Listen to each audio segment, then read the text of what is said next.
ഉത്തരമാറ്റിൻ്റെ ഒരു പുതുപുത്തൻ പ്രമോയിലേക്ക് എല്ലാവർക്കും സ്വാഗതം. ഇന്നത്തെ പ്രമോയിൽ നമുക്ക് കാണാൻ സാധിക്കുന്നത് നയനെ എല്ലാവരും കൂടെ പിടിച്ചു നിർത്തി ക്രോസ് ചെയ്യുന്നു. അത് വന്നിട്ട് മുത്തശ്ശി തടയുന്നുണ്ട്. അവൾക്ക് അർഹതപ്പെട്ട പണം അവളവിടെ വീട്ടിൽ കൊണ്ട് കൊടുത്തതാണെന്ന് പറയുന്നു. എന്നിട്ട് ഇതറിഞ്ഞിട്ട് ആദർശിൻ്റെ അടുത്തേക്ക് നേരെ ചെന്ന് ചോദിക്കുക, ദേവയാനി നീ അവൾക്ക് 1,00,000 രൂപ കൊടുത്തില്ലേ, എന്നോട് പറയാതെയല്ലേ നീ കൊടുത്തതെന്ന് ചോദിക്കുന്നു. അപ്പോൾ ആദർശ് പറയുന്നുണ്ട്, അത് എങ്ങനെയാണ് കൊടുക്കേണ്ടത് വന്നെന്നുള്ളതിൻ്റെ സാഹചര്യമൊക്കെ അമ്മ അറിഞ്ഞതല്ലേ, പിന്നെ എന്തിനാണ് വീണ്ടും ഇതിനെപ്പറ്റി ചോദിക്കുന്നത്, അതുപോലത്തെ സാഹചര്യത്തിലാണ് നമ്മളെന്നെ രക്ഷിച്ചതെന്ന് ആദർശ് പറയുന്നു. അതിനുശേഷം കാണാൻ സാധിക്കുന്നത് ആദർശ് നയനയോട് ചോദിക്കുകയാണ്, എന്തായാലും ഞാൻ നിൻ്റെ മുമ്പിലേക്ക് ഒരു ഡിമാൻഡ് വെക്കുകയാണ്, നിനക്ക് ഇത്രയൊക്കെ എന്നെ സഹായിച്ച സ്ഥിതിക്ക് നിനക്ക് മൂർത്തി സ്റ്റുഡിയോയുടെ മെയിൻ ഡിസൈനർ ആയിക്കൂടെ എന്ന് ചോദിക്കുന്നു. അതിനുശേഷം കാണാൻ സാധിക്കുന്നത്, അതായത് നന്ദു പറയുന്നുണ്ട്, എന്തായാലും ഒരു കവിതയൊക്കെ എഴുതിയപ്പോഴത്തേക്കിന് ഇത്രയും, അതായത് ലെറ്ററൊക്കെ വന്നു, ഇനിയിപ്പോൾ ഒരു 1-2 കവിതകൾ കൂടുതലൊക്കെ മാഗസീനിൽ അച്ചടിച്ച് വന്നു കഴിഞ്ഞാൽ എന്തായിരിക്കും അനിയുടെ അവസ്ഥ എന്നൊക്കെ പറഞ്ഞ് അനിയെ ഒന്ന് കളിയാക്കുന്ന രീതിയിലും പുകഴ്ത്തുന്ന രീതിയിലും ഒക്കെ പറയുന്നുണ്ട് നന്ദു.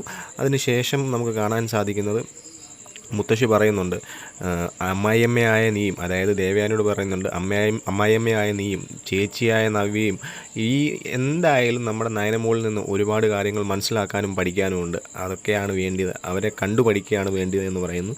ഇതൊന്നും ആർക്കും ഇഷ്ടപ്പെടുന്നില്ല. മുത്തശ്ശി നല്ലതുപോലെ നയനെ സപ്പോർട്ട് ചെയ്യുന്നുണ്ട്.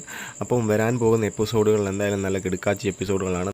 ഓരോരുത്തരും നയനയെ വെറുക്കാനുള്ള സാഹചര്യം ഉണ്ടാക്കുമ്പോഴും നയന ഓരോരുത്തരുടെ മനസ്സിലേക്ക് ഇടിച്ചു കയറുന്ന സാഹചര്യങ്ങളിലൂടെയാണ് നമ്മൾ കടന്നു പോയിക്കൊണ്ടിരിക്കുന്നത്. അപ്പോൾ തുടർന്നും വീഡിയോ കാണുവാനായി നമ്മുടെ ചാനൽ സബ്സ്ക്രൈബ് സപ്പോർട്ട് ചെയ്യുക. വീണ്ടും പുതിയ വീഡിയോയുമായി കാണും വരെ ബൈ.